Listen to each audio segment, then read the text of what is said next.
Okay, good morning and welcome to Yeshiva YouTube, just Daf It. Today we're doing Nedarim, Daf 10 Vav, number 15. Let's start from the Mishnah on Yudal Amud Beis. Mishnah says, Konam Shani Yashin, Shani Medaber, Shani Mahalich. He takes a neder, presumably that he shouldn't sleep, he shouldn't speak, he shouldn't walk. We'll talk more about how a neder like this is chal, because technically it's a davar sheni momamish. We talked about Omer Leisha Konam Shani Misham Shcha Arezel B'lo Yachal Dvaro. He says to his wife, I'm not going to have Tashmish Amita with you. I'm not going to have relations with you. If he does have relations with her, he violates his neder. In fact, all these cases in the Mishnah, you violate if the neder is chal. It takes effect. And if you sleep or you walk or you have relations with your wife, you violate the law in the Torah of lo yachal dvaro. We'll talk about whether you get malchus or not. The Gemara says, Itmar, konam Eina b'sheina hayom. As machlokes amoraim, person says, I make a neder upon my eyes about sleeping, meaning not to sleep today. Imashal lamachar, but it's a neder al t'nai. The stipulation is, I'm only asked to sleep today if I sleep tomorrow. Tomorrow I'm going to stay awake the whole time. So according to Amar Rav Yehuda, Rav Yehuda says, Al yashan hayom shema yashan lamachar. You're not allowed to sleep today, right? Which technically be violating the isser of your neder, because, right, you might sleep tomorrow, and retroactively you're going to violate your neder.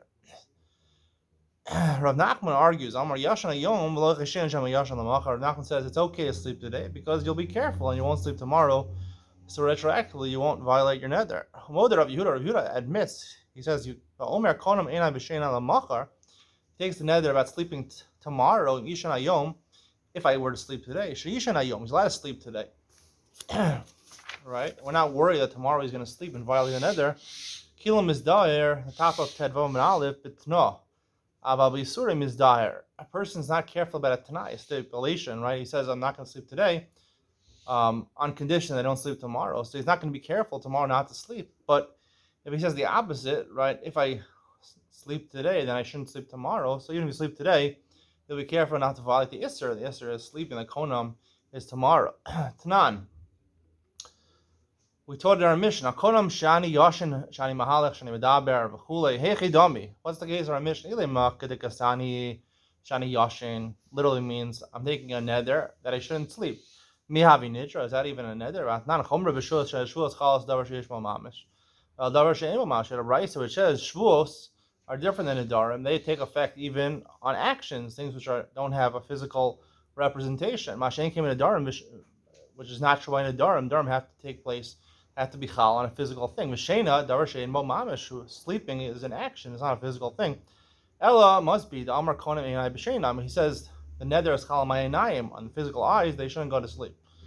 So that's just clarification of our Mishnah. V'idol yayiv shiuros. The Gemara continues just explaining our Mishnah.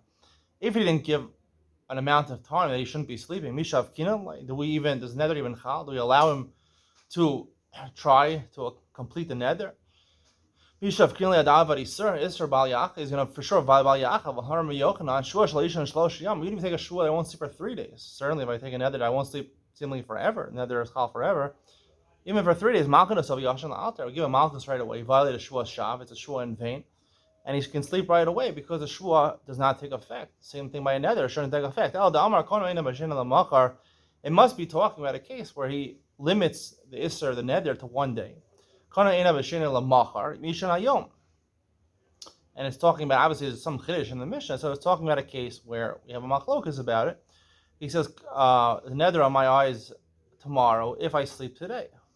So the Gemara says that can't be the case. Hamar Kolbi sort of means dire. It can't be, obviously the Mishnah is telling you a chiddush, it wants to be machriya, either like Rav Yehuda or Rav Nachman. So in that case, everyone agrees, even Rav Yehuda agrees that you're careful about this, you're allowed to sleep today because you won't violate the others tomorrow. It's talking about the very case that Rav Nachman or Huda have the machlokas, right? He says, my eyes, there should be a neder on my eyes to sleep today. If I sleep tomorrow, if that's the case of our Mishnah, if he doesn't sleep today, because of the Mishnah, that he's liable to violate Bal Yachal Dvaro. The only way he violates Bal Yachal Dvaro is if he's able to sleep today. Right, and then he ordered Bal Yachal Dvaro if he sleeps tomorrow and he completes it with the Tanai being completed the next day. El Lav Denai must be talking about he sleeps today. Alma Isi Denai. It's possible to sleep. You're allowed to sleep. To use the Rabbi Yehuda, and it's a kasha on Rav Yehuda. The Gemara answers, Gasani dinayim. Our Mishnah was talking about really, you're not supposed to sleep today, like Rav Yehuda says. If you were to sleep, so then it's Bal Yachal Dvar B'di'evet, you violated the Azhara, the warning of Rav Yehuda.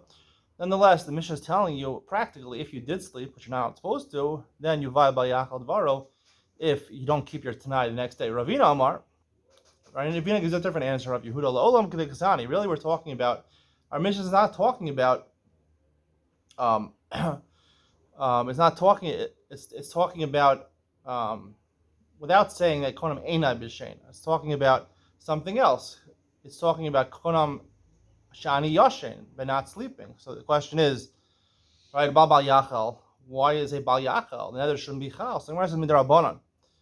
Even though Midaraisa, nether has to be Chal, like your Einayim, like your eyes, Midarabanan, it is Chal. And that's what the Mishnah is talking about. It means on a level of the Rabbanan. Mika Bal Yachal, the Rabbanan, is there such a concept where the Mishnah would refer to something Bal Yachal, which is an instrument in the Torah, even though it's not the Rabbanan. So the Gemara says, yes, Tanya. Bryce says, this is a quote from Gemara Pesachim. If people have a minhag in a certain place, like Gemara there talks about people who wouldn't eat rice, wouldn't in certain Torah, they would consider rice one of the Chamishas Meinei Dagon, things like that, take a minhag upon themselves. Right, they wouldn't eat on Pesach, things like that. Even though people with Ashkenaz don't eat on Pesach anyway, like Kitnil, that's only Rabbanan or a minhag. People, the minhag of the makom is to be machmir on such a thing. Even you're from outside, you know technically the halacha, it's only a minhag. Really, the halacha is that it's mutter. You can't go ahead and be makel in front of them. Generally, yachal dvaro. The Gemara says over there, we can say it's part of yachal dvaro that a minhag or a chumrah. We'll learn more about this going forward. That if you take upon yourself something chumrah, which really is mikr than mutter, but you are machmir on it. So therefore, if you violate your chumrah, then you're over by yachal midrabban. You have to matter nether. All right. So we haven't proven one way or the other, like Rav Huda or Rav Nachman. So the Gemara brings another mishnah. Now we learned later on in the Masech Daf Nun Zayin. Shad nenis le'ara Pesach im telchil be'savicha rachag. Right, a person standing before Pesach. Right, let's say he's standing at Purim time. He says to his wife, "You can't get hana from me." He's mean to his wife. Ara Pesach till Pesach. And he makes it dependent. If you go visit your father until Sukkot, so it's a Tanai, right? As long as if she were to go after Pesach to visit her father, so then retroactively she couldn't get on now before Pesach. So halcha lifnei Pesach, if she went lifnei Pesach, already to her father, so that's lifnei Sukkot and lifnei Pesach also.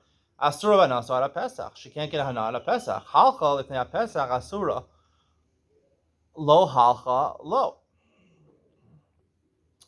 So, if she goes with Pesach, right, where now if she goes and gets Hana, she for sure over Bal Yachal Dvaro, sure. But if she didn't go, right, she didn't go before Pesach, she's allowed to get Hana from him until Pesach, even though there's a Tanai, we're worried maybe she'll go to her father's house after between Pesach and Sukkot, and retroactively she'll be over, like Rav Yehuda worries. So we see we're not worried like Rav Yehuda. No, if she already went to her father's house before Pesach, so she can't get hana from her husband before Pesach. And if she does, she gets malchus because she's doing an action, right? In order to be, it has to be a lav sheish b'maisa. We'll talk about yachal dvaro. Maybe you could get malchus, even though it's really just a dibur. Words are not considered a maisa in most instances. So here she gets malchus because when she does the physical thing of getting hana, she's violating by yachal dvaro. The Tanai already was in the skyim. Lo halcha, if she didn't go there Pesach, asura ba'alma, then like Rav Yehuda says, she's usher because she might, we're worried that tonight she's not going to be careful, and she might go to her father's house ad sukkos. Ema seifa. Say the end of the Mishnah. Achar Pesach bal yachal dvaro. If she goes after the Pesach, right, then she's bal yachal dvaro. V'idlo is hani l'tnei Pesach. If she didn't get out there Pesach, mika bal yachal. Right, must be talking about where she did get hana before the Pesach. You see, it's mother to get hana before Pesach. Otherwise, there's no question about Yachal. El pshita this hani. It must be she got hana. Alma mishani. You're allowed to get hana. V'tiyufta, top of Tedom base. V'tiyufta the Rav Yehuda. It's a refutation of Yehuda. The Gemara answers no. Because hani is hani. Areza b'al Yachal. It's talking about b'di'eveh, like we answered before. If she were to get hana, she's not supposed to get hana before Pesach. If she did, so then she would b'al Yachal dvaro. if she completed her Tanai, meaning she violated the Tanai, she went to her father's house. Tan, the Mishnah continues, Daf Zayin, Shat Nened Li Arachag, a little different phrase over, a little different situation. She says, the husband says, you can't get Hana from me Arachag until Sukkot, right? And he gives the warning, the Tanai, the stipulation is don't go to your father's house until Pesach. Pesach, if she went to her father's house before Pesach,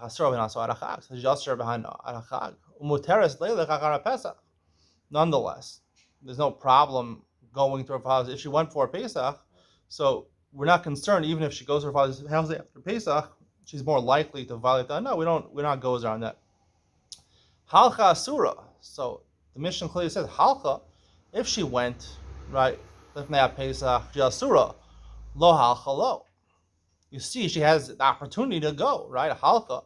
If she wants to go before Pesach, then she becomes asur. So she has the option of doing it.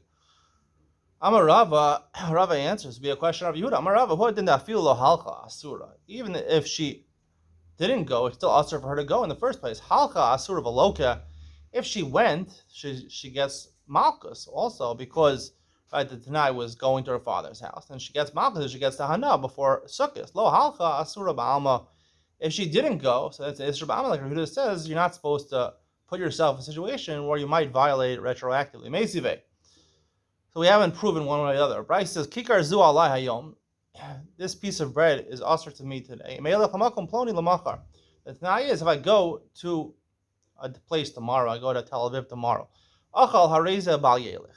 If he ate it today, at least of bread, so tomorrow he can't go to Tel Aviv. Mikasani ochel. So you see, it's a question of Rav Yehuda, right? Rav Yehuda says you have to be careful. You're not allowed to eat it. It says achal. It seems like he's allowed to eat it. The Gemara answers Mikasani ochel. Did it say ochel that he's allowed to eat it? Achal kasani. Achal hareza bal yelech. But he's not supposed to eat it like Rav Yehuda says. If he did eat it, so then he's forbidden from going tomorrow because it's going to be over retroactively as neder. Halach hareza bal yachal dvaro mahalach lo. So the Gemara continues from this brisa. If he went right to Tel Aviv tomorrow, he's over bal yachal mahalach lo. It doesn't say that he's allowed to, right? Mikashel Rav Yehuda. Right? According to Rav Yehuda, you're not allowed to go, you're not allowed to eat the piece of bread. So it should say, Mahalit, you're allowed to go to tomorrow to Tel Aviv because you're not going to eat it. According to Rav Nachman, you're allowed to eat it. Kasha Rav Yehuda, the question of Yehuda. I'm going to look at Rav Yehuda, who didn't listen to Mahalich? Really could say Mahalich because you're not supposed to eat it today. I did Kani Reisha, Achal, the little misty like Ochel, right? Since the Reisha want to say Achal, he ate it with the Evet, you're not supposed to eat it. Like Tani Seifa Halach, it also says Halach. Even though related to mahalach, because you're not supposed to eat it in the first place today. The Mishnah continues, you say to your wife, I'm not going to have relations with you. If he does have relations with her, he violates Bal Yachal Dvarav.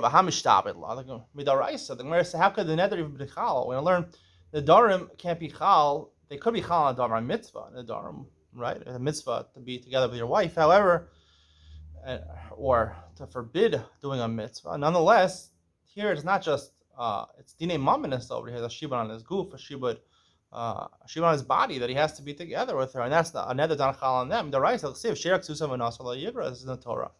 He has to give her ona, right? He has to write ona. Ona is relations. The Gemara answers, "Ba'omer hanas tashmishech alai." He didn't say. Tashmishech. Tashmishech generally means relations, right? The beginning of relations and the end of relations, the foreplay, and the end of relations, the Gemara. He said, Hanas Tashmishech, which I'm going to explain more in Enoth Ben Sion, refers to the foreplay over here. So on that, there's no shibud. There's no chiyuv to do that. Onasa is just to be together, the actual physical act of conjugation to be together, but the preceding act before that, there's no chiyuv on either of them. He's allowed to ask that on her because he doesn't want tashmish. Rav Kahana said elsewhere, Tashmishi alecha kovenoso mishmasho. If she tries to ask her, right, herself from being together with him, Tashmishi, not tashmishi, the whole act of marriage, of being together. So she can't do that. Just like he has a shibud her from giving her own. A woman is the possession of her husband. She is obligated. She has a shibud on her body to be with her husband also. So she can't take an eder. She must be together with him. The shibudim shabbat hanas tashmishech alai. If she just asks her the foreplay, as I'm going to explain in Iyot Ben Sion, just stick around for that. Aser she'em achin alam davar. Also, that takes effect because there's no chiyuv, there's no shibud on that. So she answered it, and we can't force them to be together because by them being together, the husband decides to be together, he's gonna bring an isra upon her, and therefore he's not allowed to do lifnei iver. You can't cause someone out to violate an isra, so therefore the neder does take effect. That's the conclusion of today's shir. Stay tuned for Ian with Bencio, where I'm just gonna basically rehash what I just said in the previous paragraph over here in the Gemara and explain it a little deeper. You're not gonna want to miss.